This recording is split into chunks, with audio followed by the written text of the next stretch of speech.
4:3 পেয়েছি। Hallelujah hallelujah. তো আমাদের সুসমাচার যদি আবৃত থাকে, তবে যাহারা বিনাশ পাইতেছে তাদের কাছে আবৃত থাকে। তাদের মধ্যে এই যুগের দেব অবিশ্বাসীদের মন অন্ধ করিয়াছে, যেন ঈশ্বরের প্রতিমূর্তি যে খ্রিস্ট তার গৌরব সুসমাচার দীপ্তি তাদের প্রতি উদিত না হয়। Hallelujah hallelujah. বাইবেলে পরিষ্কারভাবে লেখা আছে যে আমাদের সুসমাচার যদি আবৃত থাকে, তবে যারা বিনাশ পাইতেছে তাদের কাছে আবৃত থাকে। হালেলুয়া। সুসমাচার আবৃত কথার অর্থ কি? ঢাকা। যদি আমাদের সুসমাচার কোন গ্রাম পর্যন্ত পৌঁছায়নি, কোন মানুষ পর্যন্ত পৌঁছায়নি, তারা বিনাশের পথে চলছে। হালেলুয়া। যে গ্রাম পর্যন্ত, যে মানুষ পর্যন্ত এখনো ঈশ্বরের সুসমাচার পৌঁছায়নি, তারা বিনাশে চলছে অলরেডি। হালেলুয়া। আমাদের সুসমাচার যদি আবৃত থাকে, যে আবৃত ঢাকা থাকে কাদের কাছে? যারা বিনাশ পাচ্ছে, যারা নষ্ট হয়ে যাচ্ছে। এবার বলো, তারা নষ্ট কি করে হচ্ছে? তারা তো দিব্যি সকালে উঠে কাজকর্ম খাচ্ছে যাচ্ছে, ঘুরে বেড়াচ্ছে, কাজকর্ম করছে, টাকা পয়সা ইনকাম করছে, তাদের দোতলা তিনতলা বাড়ি হয়ে গেছে। তারা নষ্টের রাস্তা কোথায় জানো? তারা নরকের পথগামী। হালেলুয়া।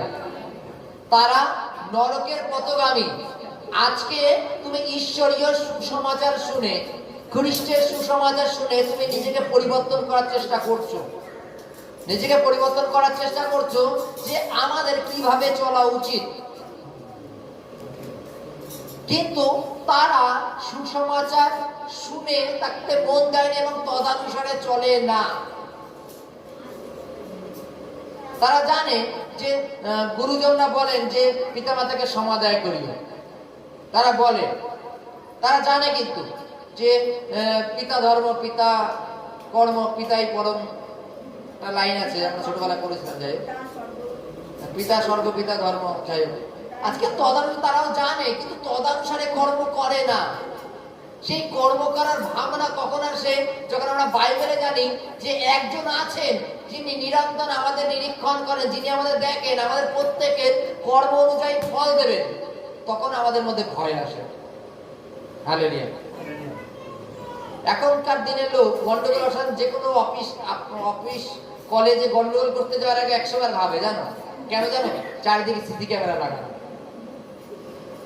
কিছু বলার আগে 100 বার ভাবে, জানো চারিদিকে সিসি ক্যামেরা। এখন না ধরুক পুলিশে, ঠিক সিসি ক্যামেরা থেকে পরে তুলে নিয়ে আসবে আমাদের। জানো তো নাকি? ওর জন্য সিসি ক্যামেরা লাগায়। চুরি হওয়া কোনো ব্যাপার না, চুরি করে নিয়ে চলে, তোর এখন কিচ্ছু বলবে না, পরে সিসি ক্যামেরা দেখে তোর তুলে নিয়ে চলে আসবে। আজকে যদি আমরা মনে করতাম যে, এতদিন মনে করতাম যে কেউ আমাদের দেখার নেই, কেউ আমাদের কিছু বলার নেই, কিন্তু এখন আমরা জানি যে একজন আছেন, তিনি আমাদের প্রতিনিয়ত নিরীক্ষণ করেন, তিনি দেখেন যে আমরা কে কি রূপ চলি, তিনি আমাকে ফল দেবেন। তখন আমরা বাক্যটাকে মানার চেষ্টা করি। বাইবেলে কি বলছে? হালেলুয়া। যে এই সুসমাচার আবৃত ঢাকা থাকে কাদের কাছে? যারা বিনাশ পেয়ে যাচ্ছে, নষ্ট হয়ে যাচ্ছে, তাদের কাছে ঢাকা থাকে। বাইবেলের কাছে যে উদাহরণস্বরূপ উদ্ধারের যে রাস্তা, আমরা সকলেই জানি যে যিনি আমাদের নির্মাণ করেছেন, যে তৈরি করেছেন, তার ভাঙার ক্ষমতা আছে। এটা মানো তো? যিনি আমাদের নির্মাণ করেছেন, উদ্ধারের রাস্তাও তার কাছে। কিন্তু জগতের লোক, বর্তমান জগতে আমরা যদি দেখি, উদ্ধারের বিভিন্ন মাধ্যমের জন্য দেখবার হাতের এখান থেকে এই পর্যন্ত, এই হাতের এই পর্যন্ত শিকড়ের বান্ডিল বাঁধা। জানো তো?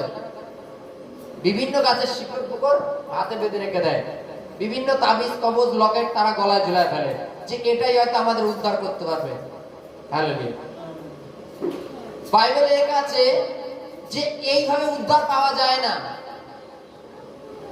উদাহরণস্বরূপ বলি, তারা মনে করো উদাহরণ, কোন এক ব্যক্তি বললো যে এই শিকড় কটা নেও, শিকড় কটা এরকম ভাবে খাবা, আর রোজ একে প্রণাম করবা, একে খাওয়ার আগে এটাকে ভালো করে প্রণাম করে এখানে লাগিয়ে নিয়ে এটাকে গ্রহণ করবে, এখানে লাগাবে, এখানে লাগাবে, করলো।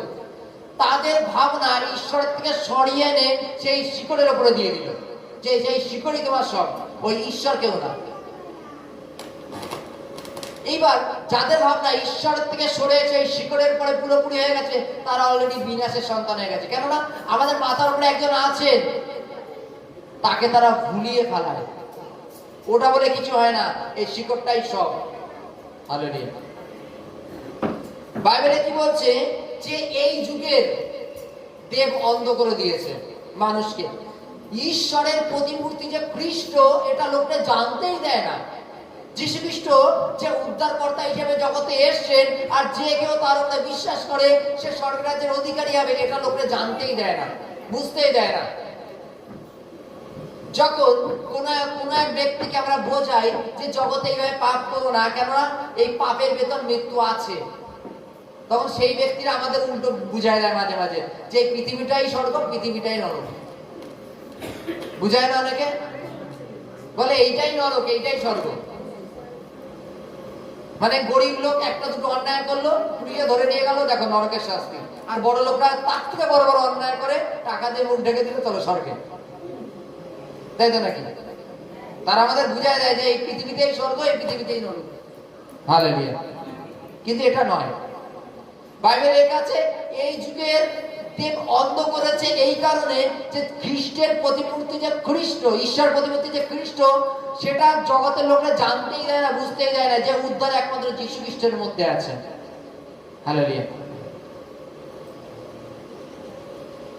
সুসমাচার, যেমন উদাহরণ সুসমাচারের মাধ্যমে কি হয়? নিজেকে পরিবর্তন করা যায়। আগে যে মন্দতায় চলতাম, সেই মন্দতা থেকে ফিরে আসা, এটাকে বলে সুসমাচার। আমরা বলি যে সুসমাচারের ফল নিয়ে আসবো, বাক্যের ফল। ফলটা কি? তুমি বাক্যগুলো শুনেছো, সেই বাক্যগুলো অনুপাতে যদি কাজ করো, তাহলে সেটাই তোমার জীবনের ফল। বাক্যে লেখা আছে তোমরা মারামারি করিও না, গালাগালি দিও না, মিথ্যা সাক্ষ্য দিও না। এটা যখন তুমি বাক্য শোনার পরে নিজেকে পরিবর্তন করবে, তখন মনে করবে এইটাই তোমার জীবনের ফল। Hallelujah, hallelujah, hallelujah.